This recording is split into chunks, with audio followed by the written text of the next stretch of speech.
Troy Meyer returned for his 5th game on Jeopardy! He won an impressive 4-day total of $137,600, the highest in Amy Schneider's 4-day total. After thanking Johnny Gilbert, Ken Jennings' instruction was, "And welcome to Jeopardy! If we can say anything about our champion's performance this week, it's that it's been consistent."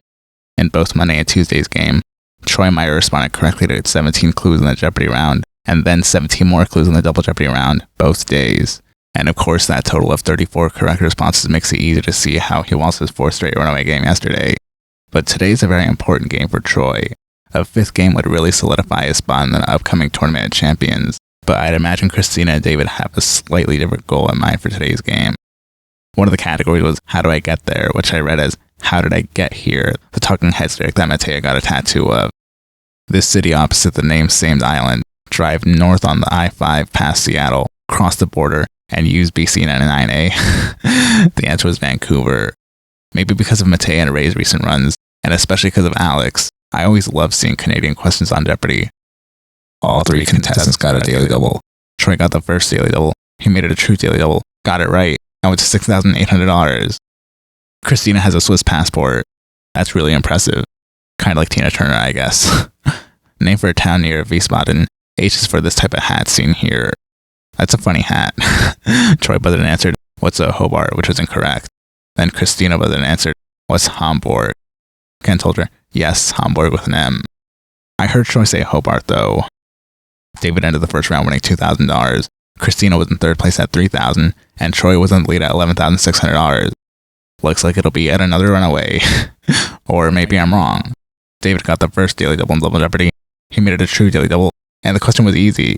Mark Kurlansky wrote a book titled "This Year, the Tet Offensive and 2 American Assassinations." I knew of the Tet Offensive.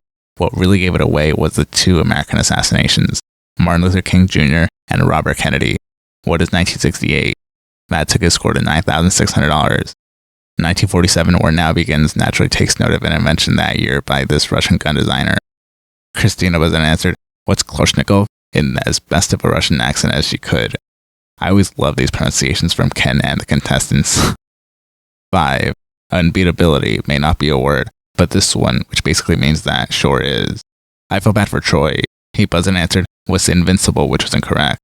Then David buzzed and answered, "What's invincibility?", which was correct because it has 5 dots. 2. Small intestine part near the duodenum. Ken pronounces it duodenum. I thought it was duodenum. Even Christina pronounced jejunum in a different way than I'm used to. Christina got the 2nd daily double in Double Jeopardy for his $3,000. Unfortunately, answered wrong and went down to $8,800. David ended Double Jeopardy with his score going down to $16,400. Christina was in 3rd place at $9,200, and Troy was in the lead at $18,400. Exactly twice Christina's score. No runaway game this time. The final Jeopardy category was landmarks. The question was, Pskov and Nizhny Novgorod are 2 of the cities that have a fortress called this. I have no idea. The answer was Kremlin, which all 3 contestants answered correctly. Yes, just like Moscow, they have a Kremlin. Troy waited $14,401, taking his final score to $32,801, and is now at a 5-day total of $170,401. Wait, why do these numbers look familiar? 14,401 was Nancy Zerg's score when she defeated Ken Jennings. Ken must have had a flashback. The answer was Ottawa, Canada. Amy Schneider, another impressive total going to Final Jeopardy!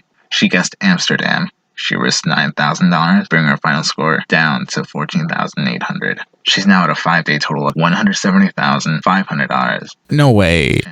Troy's 5-day total is exactly $1 more than Amy Schneider's 5-day total. What are the chances of that happening? What this also means is Troy's 5-day total is the highest since James Holzhauer's score of $298,687. He beat Amy by just $1 in that. Yeah, that $1 does make a huge difference. Amy Schneider and James Holzhauer, 2 Super Champions, 2 Tournament Champions winners, and 2 contestants selected for the upcoming Masters tournament. If yesterday and today weren't an indication enough, I already see a Super Champion in Troy Meyer. Can he win his 6th game tomorrow? And as always, thank you for watching.